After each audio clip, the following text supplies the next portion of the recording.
We've just completed our battery life and charging tests for the Vivo V50, which was recently launched as part of the new generation in the V series.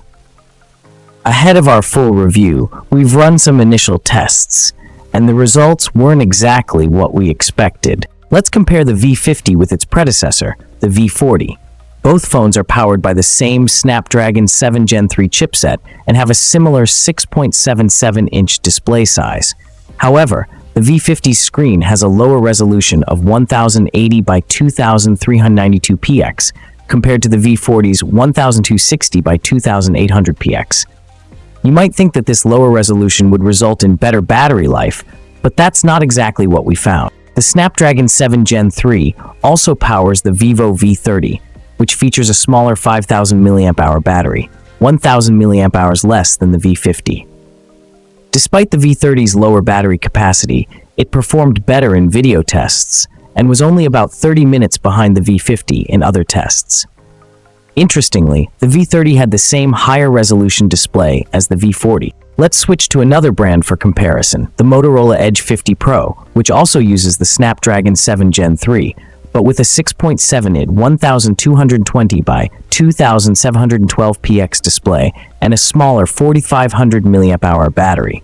As expected, the Moto's battery life falls short of the V50, but the difference in performance is proportional to their battery capacities, meaning the efficiency is roughly the same, despite the V50's larger display resolution. When it comes to charging, the V50 performs decently, but isn't a game changer. The V50 has a larger 6000 mAh battery and a slight upgrade in its charging system, with a 90-watt charging rating, up from the previous 80 watts. It reaches 40% in just 15 minutes, which is a solid result, though on par with what 80-watt systems can achieve with similar battery capacities.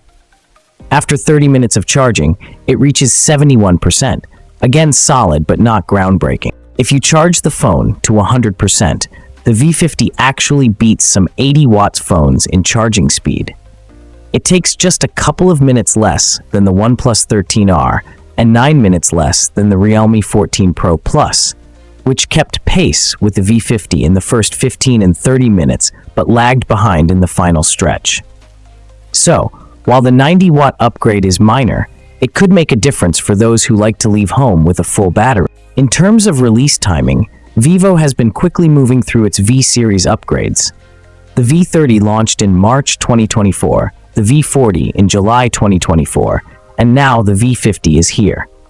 While each generation brings some upgrades, some of the expected improvements haven't quite materialized in practice. We still have more tests to run, so stay tuned for our full detailed report. As for pricing, the V50 is available in two variants: 128GB storage and 8GB RAM for $34,999, 256GB storage and 8GB RAM for $36,999.